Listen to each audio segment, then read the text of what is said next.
తిరిగి BCN news కి స్వాగతం. వర్షాకాలం సందర్భంగా పశువులకు సీజనల్ వ్యాధులు సంక్రమించే అవకాశం ఉందని పాడి రైతులు అప్రమత్తంగా ఉండాలని భీమడోలు పశు వైద్యశాల ఏడీ డాక్టర్ ఇక్కుత్తి సాయి రమేష్ అన్నారు.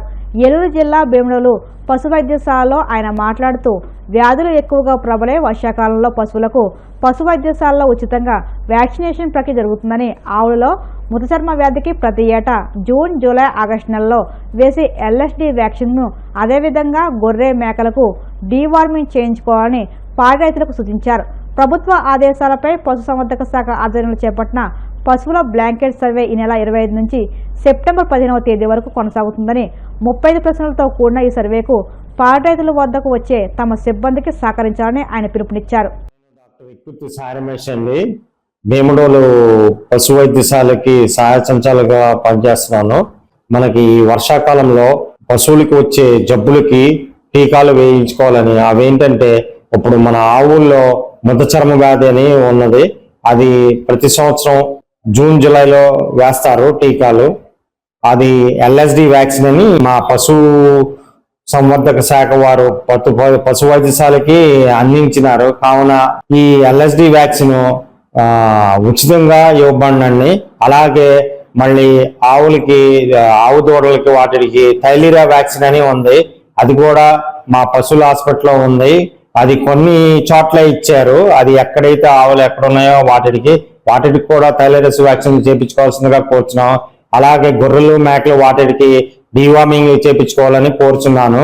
మరియు ఇంకోటి, కుక్కల్లో ఈ వర్షాకాలం వల్ల ఈ ర్యాబీస్ లక్షణాలు కొద్ది కనిపిస్తుంటాయి. కావున వాటికి కూడా మీ దగ్గర ఉన్న పశువుల హాస్పిటల్ దగ్గరికి వెళ్ళి ఆ టీకాలు వేయించుకోవాల్సిందిగా కోరుచున్నాను. మొత్తము టీకాలు, డీవార్మింగ్ ఇవన్నీ ఉచితంగా వేయమని రైతులు వీటిని సద్వినియోగం చేసుకోవాలని కోరుచున్నాను. ఈ భీమడోలు పశు వైద్యశాల జ్యూడిక్షన్ లో ఉన్న 4 మండలాలు ఏవి భీమడోలు, ఉంగుటూరు, నిడమర్రు, ద్వారకాతిమ్మ మండలంలో బ్లాంకెట్ సర్వే అనేది ఒకటి చేస్తున్నారు. కావున రైతులందరూ వీటిని ఉపయోగించుకొని వాళ్ళు సర్వే చేసి వాటి వల్ల వచ్చే ఉపయోగాలు తర్వాత మా పశుసంవర్ధక శాఖ చేస్తుంది. కావున ఈ రైతులు దానికి సహకరించాల్సిందిగా కోరుచున్నాను. ఇంకోటి ఏంటంటే, ఈ రైతులు మా యొక్క సిబ్బంది మీ యొక్క ఇంటి ముంగిట వచ్చి ఈ బ్లాంకెట్ సర్వే యొక్క 35 ప్రశ్నలు ఉన్నాయి. ఆ 35 ప్రశ్నలకి వారు తోడ్పడి సహాయ సహకారాలు చేయాల్సిందిగా కోరుచున్నాను. కడప నగర పాలక సంస్థలో జరుగుతున్న అవినీతిపై తాము నిర్వహిస్తున్న పోరాటానికి ప్రతి ఒక్కరూ మద్దతు తెలిపి తమతో కలిసి రావాలని సిపిఎం నగర కార్యదర్శి రామ్మోహన్ పిలుపునిచ్చారు. కడప నగరంలోని సిపిఎం కార్యాలయంలో ఏర్పాటు చేసిన మీడియా సమావేశంలో రామ్మోహన్ మాట్లాడారు. నగర పాలక సంస్థకు సంబంధించి చెత్త పన్ను వసూళ్లలో పెద్ద ఎత్తున అవినీతి చోటు చేసుకుందన్నారు. కూటమి ప్రభుత్వం అధికారంలోకి వచ్చాక చెత్త పన్ను రద్దు చేస్తున్నట్లు ప్రకటించిందన్నారు. అయితే కార్పొరేషన్లో ఇళ్లకు మాత్రమే రద్దు చేసి హోటళ్లు, పారిశ్రామిక సంస్థలు, మాంసపు దుకాణాలు, మద్యం దుకాణాలు, మందుల షాపుల నుంచి చెత్త పన్ను వసూలు చేస్తున్నారన్నారు. వసూలు చేసిన చెత్త పన్ను కార్పొరేషన్కు సక్రమంగా చెల్లించడం లేదని ఆరోపించారు. గత కొద్ది కాలంగా కడప నగరపాలక సంస్థలో చెత్త పన్ను వసూళ్లలో పెద్ద ఎత్తున అవినీతి అక్రమాలు జరుగుతున్నట్టు తెలుస్తోంది. ఇటీవల కాలంలో నూతన ప్రభుత్వం అధికారంలోకి వచ్చిన ఏడాది కాలంలోనే చెత్త పన్ను రద్దు చేస్తున్నట్టు ప్రభుత్వం ప్రకటించింది. కానీ ఇళ్లకు మాత్రమే రద్దు చేశారు. హోటళ్లకు, వాణిజ్య సౌకర్యాలు ఉన్నటువంటి ప్రాంతాలకి, మటన్ షాపులకి, లాడ్జీలకి, మెడికల్ షాపులకి ఇలాంటి వాటి నుంచి చెత్త పన్ను వరుసగా వసూలు చేస్తున్నారు. అయితే వసూలు చేసినటువంటి చెత్త పన్ను సక్రమంగా కార్పొరేషన్ కు చెందడం లేదనేది తెలుస్తూ ఉంది. ఒక మెడికల్ షాప్ నుంచి, బ్రాండ్ షాప్ నుంచి, లేకపోతే మటన్ షాప్ నుంచి కేవలం పన్ను రూపంలో వసూలు చేయడమే కాకుండా మటన్ షాప్ లో నుంచి మటన్ కూడా కొద్దిమంది అధికారులు డిమాండ్ చేసి తీసుకుపోతున్నట్టు ప్రజానికం చెప్తా ఉన్నారు. మరి ఇంత పెద్ద ఎత్తున వసూలు చేసినటువంటి చెత్త పన్ను మీద నియంత్రణ లేకుండా పోవటం చాలా అవినీతికి ఆస్కారం ఇచ్చింది. కడప కార్పొరేషన్ లో శానిటరీ ఇన్స్పెక్టర్లు మొదలుకొని ఎంఎస్ఓ వరకు ప్రతి ఒక్కరికి ఇందులో భాగస్వామ్యం ఉన్నట్టు స్పష్టంగా కనిపిస్తూ ఉంది.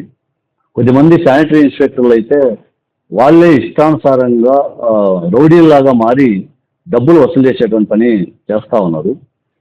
నియాల్ లాంటి వాళ్ళు, లేకపోతే రవికుమార్ లాంటి వాళ్ళు, లేకపోతే నాగసుబ్బయ్య లాంటి వాళ్ళు ఇట్లా చెప్పుకుంటూ పోతే కడప కార్పొరేషన్లో దాదాపు 20 మంది నుంచి 30 మంది వరకు శానిటరీ సెక్రటరీలు, కొద్దిమంది ఇన్స్పెక్టర్లు దీంట్లో కీలకమైన పాత్ర పోషిస్తూ ఉన్నారు. రసీదులు ఇవ్వకుండా వసూలు చేసిన డబ్బులు కార్పొరేషన్ జమ చేయకపోవడం వల్ల ప్రజానికం అనేక రూపాల్లో ఇబ్బందులు పడి కట్టినటువంటి పన్నుల డబ్బులు వృధా అయిపోతూ ఉన్నాయి. అందుకోసం మేము కడప కార్పొరేషన్ యంత్రాంగం ఒకటే విజ్ఞప్తి చేస్తున్నాం. మీరు కమిషనర్ గారు జోక్యం చేసుకుని ఈ అవినీతిని నియంత్రించడంలో విఫలమయ్యారు. ఇక్కడ ఉన్నటువంటి ప్రజాప్రతినిధులు అధికార పార్టీకి చెందినటువంటి వాళ్ళు చూస్తూ ఊరుకున్నారు తప్ప దీన్ని నియంత్రించేటువంటి ప్రయత్నం ఎట్టి పరిస్థితుల్లో చేయలేదు. అందుకోసం మేము ఒకటే అడుగుతున్నాం, ఈ చర్చ కుంభకోణం ఒకటే కాదు, అనేక రకాల కుంభకోణాలు ఉన్నాయి.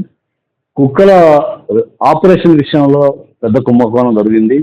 వీటితో పాటు వర్కర్ల విషయంలో అడిషనల్ వర్కర్ల నియామకంలో 550 మంది వర్కర్లు అధికారికంగా నియమించుకున్నారు. కానీ ఆచరణలో పనిచేస్తున్నటువంటి వర్కర్లు 350 మంది మాత్రమే రోజువారీ విధుల్లో ఉంటున్నారు.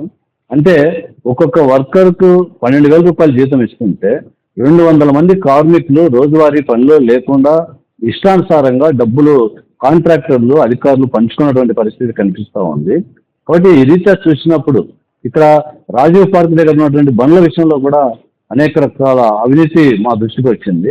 మేము ఒకటే చెప్పదలుచుకున్నాం, ఇదేదో తాత్కాలికంగా ఆ అవినీతి జరిగింది, దాని మీద విచారణ చేస్తున్నాం, లేకపోతే మేము ఒక నిజాయితీ కలిగిన అధికారి చేత ఎంక్వైరీ చేస్తున్నాం అనే వరకే పరిమితం అయితే ఉపయోగం లేదు. కడప కార్పొరేషన్ ఎదుట పెద్ద ఎత్తున ఆందోళన చేపట్టాలని నిర్ణయించాం.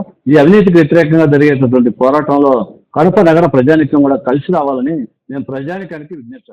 నెల్లూరులో జగన్ను కలవడానికి వచ్చిన ప్రజలను వైసీపీ కార్యకర్తలను అడ్డుకోవడంపై ఎమ్మెల్సీ ఇస్సాక్ బాషా తీవ్ర ఆగ్రహం వ్యక్తం చేశారు. కూటమి ప్రభుత్వం ప్రజల హక్కులను హరిస్తుందని ఆరోపించారు. ప్రజలు తమ అభిమాన నాయకుడిని కావడానికి అడ్డుకోవడం కక్షాదింపు చర్యని మండిపడ్డారు. ముఖ్యమంత్రి జగన్మోహన్ రెడ్డి గారి నెల్లూరు పర్యటన ఏ రకంగా కూటమి ప్రభుత్వం ఇబ్బందులు పెడతా ఉందో మనం అంతా చూస్తా ఉన్నాం. నాకైతే ఆశ్చర్యం వేస్తోంది, చంద్రబాబు నాయుడుకు ఎందుకంత భయం? ఒక మాజీ ముఖ్యమంత్రి తన కార్యకర్తలను పరామర్శించడానికి, తన నేతలను పరామర్శించడానికి పోవడం తప్ప ఇది ప్రజాస్వామ్యమా? మీరు ఈ రకంగా ఇబ్బందులు పెడితే ప్రజలు మిమ్మల్ని హర్షిస్తారా? ఈ చర్యను ప్రజలు హర్షిస్తారా? ఏ రకంగా మీరు చేయాలనుకుంటాం? ఆంధ్ర రాష్ట్రాన్ని భారతదేశంలో ఈ రోజు వరకు ఎవ్వరూ చేయనటువంటి విచిత్రపు పోకడలన్నీ మీరు చేస్తా ఉన్నారు. ఒక నాయకుడు ప్రజల దగ్గరికి వెళ్ళి వాళ్ళ కష్టాలను చూడాలనుకుంటే ఆంక్షలు విధిస్తారా? మీరు ప్రజలను ఆపాలనుకుంటే ఆపగలుగుతారా? మీతో అవుతుందా? మిర్చి ఆడినప్పుడు పరామర్శించడానికి పోయినప్పుడు ఆపారు, ఆపగలిగారా? మామిడి రైతులను పరామర్శించడానికి పోయినప్పుడు ఆపాలనుకున్నారు, ఆపగలిగారా? ఈరోజు మీరు కేవలం 113 మంది మాత్రమే జగన్మోహన్ రెడ్డి గారితో కలవాలని చెప్తారు. ఇది ఏ రకమైన నీతి? ప్రజలు తనకిష్టం వచ్చిన నాయకుడిని కలవడానికి స్వాతంత్రం ప్రజలకు లేదా? ప్రజలు ఖచ్చితంగా తన నాయకునికి పోయి తన కష్టాలు చెప్పుకునే అవకాశం మీరు ప్రజలకు ఇవ్వరా? ఎక్కడైనా సరే ఒక నాయకుని దగ్గరికి వెళ్తే పోలీసులు ఆ నాయకునికి ప్రజలు కలవడానికి వచ్చినప్పుడు వాళ్ళకు కావాల్సిన సెక్యూరిటీ ఏర్పాటు చేస్తారు. చిన్న ఎగ్జాంపుల్ చెప్తాను. ఒక సినిమా హీరో ఒక షాపింగ్ మాల్ ఓపెనింగ్ చేయడానికి వస్తాడు. అక్కడ కూడా ఆ షాపింగ్ మాల్ ఓపెనింగ్ ప్రజలందరూ ఆ హీరోని చూడడానికి వస్తారు. అక్కడ కూడా మీరేం చేస్తారు? పోలీసు వాళ్ళు వచ్చి ప్రజలు తోపులాట జరగకుండా వాళ్ళకు సెక్యూరిటీగా ప్రజలకు సెక్యూరిటీగా పోలీసు వాళ్ళు నిలబడతారు. ఆశ్చర్యకరంగా మీరు ప్రజలను రానివ్వకుండా చేస్తారు.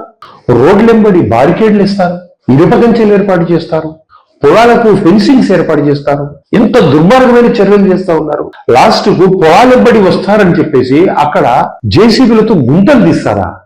ఏం ప్రజాస్వామ్యం అండి? ఈ రకంగా మీరు ప్రజలు పరిపాలిస్తారా? ఎక్కడైనా నాయకుడు వస్తాడంటే ప్రజలు తండోపతండాలుగా వస్తారని చెప్పేసి ఆ రూట్ ను క్లియరెన్స్ చేసి చిన్న చిన్న మరమ్మతులు చేసి క్లియర్ చేస్తారు. మీరు ఉండే రోడ్డును నాశనం లేపి తగ్గు రోడ్ల నుంచి ప్రజలు వస్తారని గుంతలు తీస్తారా? ప్రజల మీద కేసులు పెడతారా? డ్రోన్ కెమెరాలతో నిఘాలు ఏర్పాటు చేస్తారా? ఇది ప్రజలు హర్షిస్తారా? జగనన్నను కలవడానికి వచ్చే నాయకులు, జగనన్నను చూడడానికి వచ్చిన కార్యకర్తలు మీరు ఆపగలుగుతారా? మీతో అవుతుందా? అరచేతులు పెట్టి సూర్యుని ఆపాలనుకుంటే మీతో అవుతుందా? అరే, ఒక నాయకుడు ఒక కార్యకర్త కలవడానికి మీ అడ్డంకులా? నేను ఒక సామాన్య కార్యకర్తలు నా ఇబ్బందులు నాకు నచ్చిన నాయకుడిని పోయి కలవడానికి ఇన్ని ఆంక్షల? ప్రతి వైఎస్ఆర్సీపీ కార్యకర్తకు వైఎస్ఆర్సీపీ ప్రతి నాయకునికి నోటీసులు ఇస్తారు. ఏం చేస్తా ఉన్నాం మీరు రాజ్యాన్ని? ఈ ఆంధ్ర రాష్ట్రాన్ని ఏం చేయాలనుకుంటా ఉన్నారు? చంద్రబాబు నాయుడు గారు, నేను చెప్తా ఉన్నాను, ఈ రకంగా మీరు ఏర్పాటు చేస్తే ఆగే వ్యక్తులు ఎవ్వరూ లేరు. వైఎస్ఆర్సిపి నాయకులు, కార్యకర్తలు, మీరు ఎదిరింపులకు భయపడే వాళ్ళు ఎవ్వరూ లేరు. మీరు కేసులు పెట్టొచ్చు, జైళ్లకు పెట్టొచ్చు, కానీ మేమంతా జగనన్నతోనే ఉంటాం, ప్రజల కోసమే ఉంటాం. మా నాయకుడు చెప్పిన ఆదేశాలను తూచా తప్పకుండా పరిపాలిస్తాం. ప్రజల కోసం ఎంత దారిపోయినా పోతాము, మా జగనన్నతోనే ఉంటాం.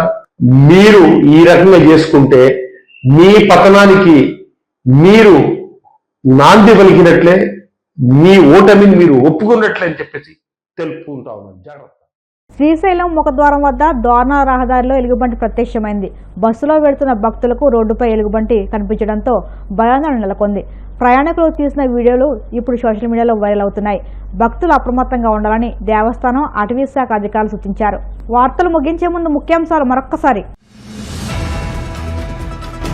అమలాపురంలో నూతన విద్యుత్ సబ్స్టేషన్కు శంకుస్థాపన చేసిన ఎమ్మెల్యే ఆనందరావు. కూటమి ప్రభుత్వ పాలనలో అభివృద్ధి పరుగులు పెడుతుందని వెల్లడి. రాష్ట్రంలో రెడ్ బుక్ రాజ్యాంగాన్ని యథేచ్ఛగా అమలు చేస్తున్నారన్న మాజీ సీఎం జగన్. దానివల్ల ఎమర్జెన్సీ పరిస్థితులు కనిపిస్తున్నాయని ఆగ్రహం. విధుల్లో ఉన్న ఏఆర్ కానిస్టేబుల్పై చేయి చేసుకున్న టీడీపీ నాయకుడు. దాడికి పాల్పడిన వ్యక్తి తన తమ్ముడైనా సరే చట్ట ప్రకారం చర్యలు తీసుకోవాలన్న మంత్రి జనార్దన్ రెడ్డి. వాడపల్లి వెంకన్న ఆలయంలో ప్రత్యేక పూజలు. మంగళవాద్యం నడుమ శ్రీ స్వామి అమ్మవార్లకు మేల్కొల్పు సేవ, ఐశ్వర్యలక్ష్మి హోమం. ఈ వార్తల ఇంతలో సమాప్తం. మరిన్ని వార్తల కోసం PCN digital YouTube channel, Facebook పేజీని ఫాలో అవ్వండి. అప్డేట్ వార్తల కోసం ప్లీజ్ సబ్స్క్రైబ్.